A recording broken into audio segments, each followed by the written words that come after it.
लोग पाकिस्तान के अंदर ये बात कर रहे हैं कि हिंदुस्तान के अंदर इस खातून को जो है नुकसान पहुंचाने की कोशिश करेंगे, तो क्या लगता है कि ये दोबारा ऐसी कोशिश करते रहेंगे? देखिए, जो भौंकता है वो काट नहीं सकता।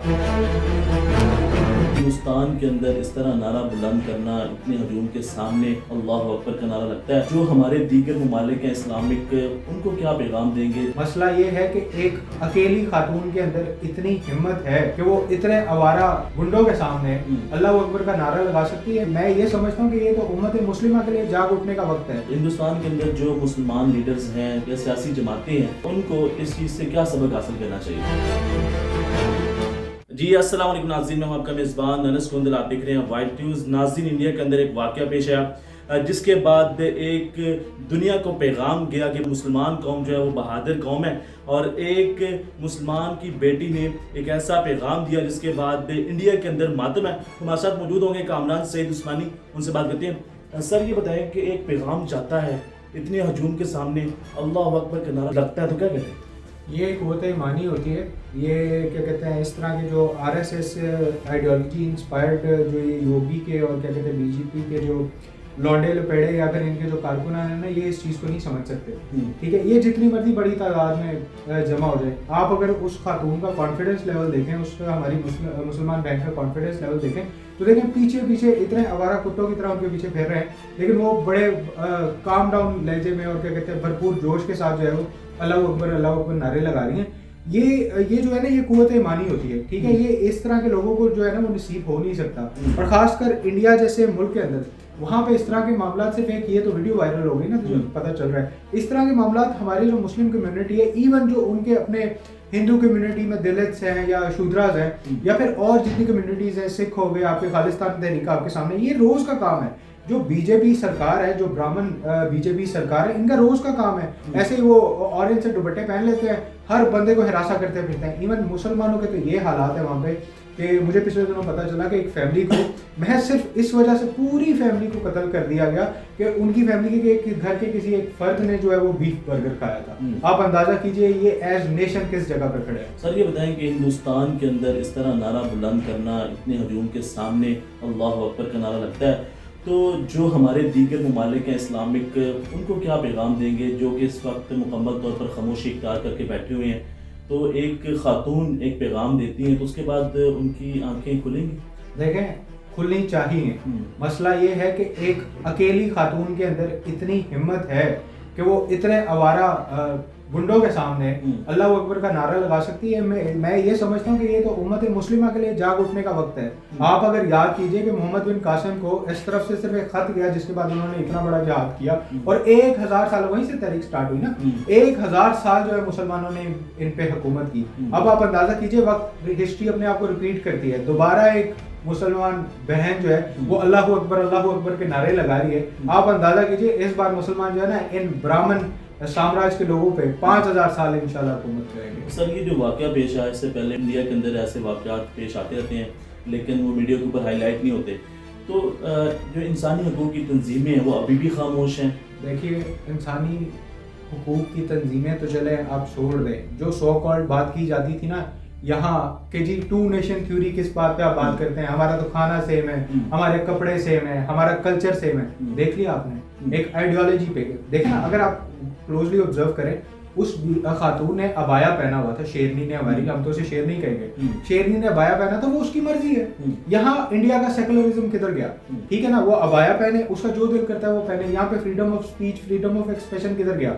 वैसे इंडिया सारी दुनिया में जाकर बोलता है जनाब we are the secular state, लेकिन फिर आरएसएस की आइडियोलॉजी को फॉलो करके बीजेपी के जो ब्राह्मण है वो इस तरह की घटिया हरकतें भी करते हैं। वो खातून किस तरह का कोई खतरा थी, लेकिन उसकी भी क्या कहते हैं, आप पहले हिम्मत को दाद देनी चाहिए ना कि इनके सामने शेरों की तरह खड़ी होकर अल्लाह अकबर के नारे लगाए। तो इंसानी हुकूक की जो तंजीमें जिनकी आपने बात की, वो तो हमेशा से भारत के अंदर खामोश रहे। आपने देखा नहीं कश्मीर में इस तरह का जेनोसाइड किया गया, इस तरह की क्या कहते हैं नस्लकशी की गई, जो आपको हिस्ट्री में नजर नहीं आती, लेकिन तब वो तंजीमें कहाँ थी? ये तंजीमें जो है ना, इनको सिर्फ क्या कहते हैं छोटे मोटे मतलब यूजलेस जो टॉपिक्स होते हैं उनमें बात करना पसंद होता है। जहाँ एक्चुअल इंसानी हुकूक को या इंसानी जानों का ज़िया किया जा रहा था, वहाँ ये तंजीमें काम नहीं करती। सर, ये बताएं कि एक आम इंसान को इस खातून का जज्बा देख के कितनी मोटिवेशन मिली होगी, कितना जज्बा बढ़ा होगा? देखिए, आपने एक तहरीक देखी, इस खातून की वीडियो वायरल होने के बाद पूरे इंडिया के अंदर खवातीन ने अबाया पहन के एक तहरीक का आगाज़ कर दिया। पाकिस्तान के अंदर से, डिफरेंट मुस्लिम ममालिक के अंदर से इसकी सपोर्ट में एक तहरीक का आगाज़ हुआ। हम लोग इस खातून को, इस हमारी बहन को खिराज तहसीन पेश करते हैं और हौश उम्मत मुस्लिमा के लिए बहुत करीब का आप कह लें टाइम है। ये जिस तरह एज नेशन इंडिया जिस पॉइंट पे पहुंच गया है ना, आप देखें शूद्राज दलित उनसे तंग है, ठीक है, सिख उनसे तंग है, मुसलमान उनसे तंग है। कौन सी कम्युनिटी माँ सिवाय ब्राह्मण्स के जो ऊपर बीजेपी सरकार के कुछ चंद एक बैठे हैं, उनके अलावा इनकी पूरी नेशन के अंदर कौन सी कम्युनिटी, कौन सी नेशन जो है वो इनसे खुश है? कोई भी खुश नहीं है। तो इवेंचुअली इंडिया जो है ना वो अपने एंड की तरफ जा रहा है, ठीक है। आप इंडिया बोलते हैं, मैं इंडिया बोलता हूँ, ठीक है ना। इंडिया अपने एंड की तरफ जा रहा है। जब आपने एक सेकुलर स्टेट का, वो तो खैर आपने फारिगी करा दिया ना, आप अंदाजा कीजिए कि जब आपने तमाम नेशंस को, तमाम कम्युनिटीज को सिर्फ इसलिए तंग किया कि आपका इलेक्शन करीब आ गया है, आपने इलेक्शन कैंपेन करनी है, उसमें आप कम्युनिटीज को जितना दबाएंगे उतना ज्यादा क्या कहते हैं आपको इलेक्शन में आउटपुट अच्छा मिल जाएगा। तो इस तरह फिर नेशन चल नहीं सकती और ये बहुत बुरे तरीके से जो है वो टूट फूट का शिकार हो गई है। अच्छा, उस खातून ने बड़ी बहादुरी का मुजाहरा किया। लोग पाकिस्तान के अंदर ये बात कर रहे हैं कि हिंदुस्तान के अंदर इस खातून को जो है नुकसान पहुंचाने की कोशिश करेंगे। तो क्या लगता है कि ये दोबारा ऐसी कोशिश करते रहेंगे? देखिए, जो भौंकता है वो काट नहीं सकता।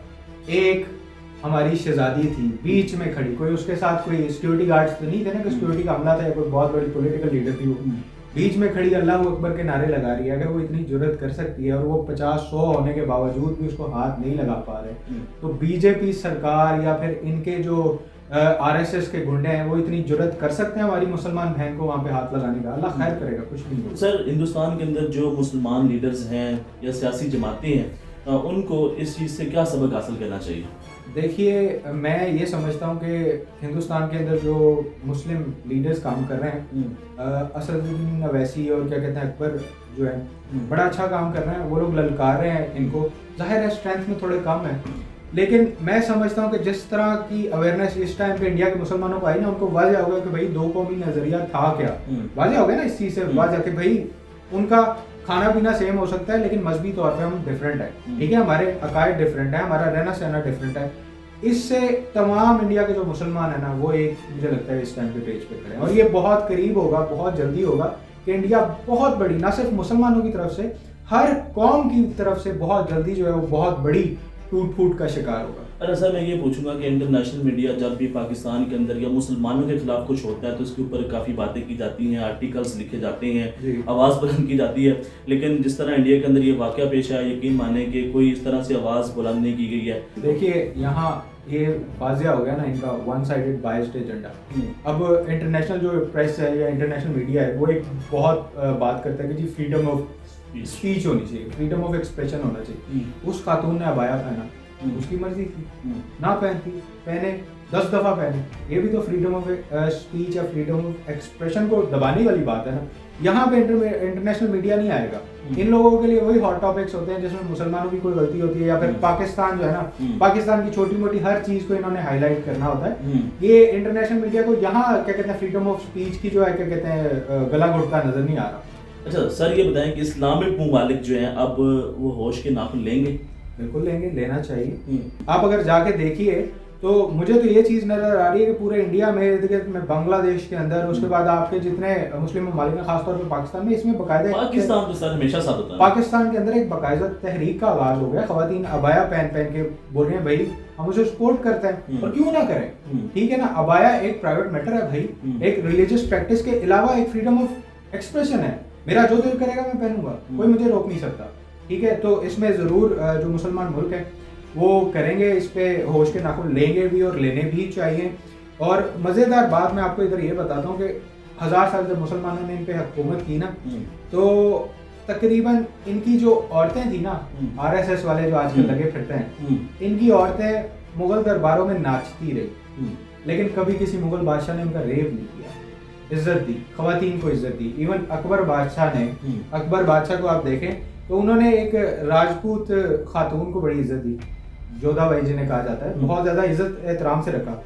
इनका कैलिबर, इनका मयार ये है कि ये एक नहत्ती लड़की जो अबाया पहन के जा रही है उसके इर्द गिर्द नारेबाजी करे, तो आप खुद इससे इनका टेम्परामेंट और अंदाजा कर सकते हैं कि ये कितने के ज़्यादा अच्छे रिजर्व के लोग। ठीक है सर, अमूमन हम ये देखते हैं कि पाकिस्तान के अंदर कुछ चंद लोग होते हैं जो इंडिया के खिलाफ बात करते हैं, जब भी कोई मामला पेश आता है तो उसके ऊपर अपना वाज़ेह तौर पे मौक़िफ़ देते हैं। तो सर हमेशा जब भी कोई ऐसा वाक़या पेश आता है तो आप बड़ा बेबाक होकर तज़िया देते हैं, तो इसके पीछे कहानी क्या है? देखिए, इसके पीछे सिर्फ और सिर्फ पाकिस्तान की मोहब्बत है। जो दुश्मन पाकिस्तान को बांग्लादेश के अंदर हराने की कोशिश करे, जो दुश्मन पाकिस्तान को अफगानिस्तान के अंदर हराने की कोशिश करे, जो दुश्मन जिसने हमारे दिल का एक टुकड़ा कब्जा करके रखा हो, उसके बारे में जब भी कोई बात होगी हम तो बोलेंगे। ठीक है, हम लोग इस चीज़ में असर नहीं कर सकते। बड़े लोगों ने कहा, इवन मैंने पीछे बांग्लादेश की एक कॉन्फ्रेंस की, इन्होंने इनका ANI न्यूज़ सरकारी खबरसाज इदारा है, उन्होंने मेरे बारे में प्रोपोगेशन स्टार्ट कर दी कि जी ये इस तरह के लोग हैं, ये प्रोपोगेशन कर रहे हैं, वो कर रहे हैं। हम तो अपना काम जारी रखेंगे, अल्लाह खैर करेगा इंशाल्लाह, आखिरी दम तक इंशाल्लाह। आखिरी लोग बिक जाते हैं। देखिए, मुल्क के लिए कोई नहीं बिकता। ये मुल्क जिसने हमें शनाख्त दी, मोहब्बत दी, सब कुछ दिया, अगर इसके लिए बिक जाएं तो फिर हम लोगों की पैदाइशों पे लानत है। जी नाज़रीन, आपने इनकी गुफ्तगू सुनी है। इनका ये कहना है कि जब भी कोई ऐसा वाक़या पेश आएगा तो पाकिस्तान की अवाम इसके ऊपर मौक़िफ़ देगी, पाकिस्तान की अवाम हमेशा उनके साथ खड़ी होगी। और साथ ही साथ इनका ये कहना है कि मैं उनको सलूट पेश करता हूँ, जिस तरह उन्होंने घुटनों के दरमियान अपना अल्लाह अकबर का नारा बुलंद किया और पूरी दुनिया के अंदर मुसलमानों का नाम रोशन किया। तो नाज़रीन, देखते हैं वाइट न्यूज़। अल्लाह हाफ़िज़।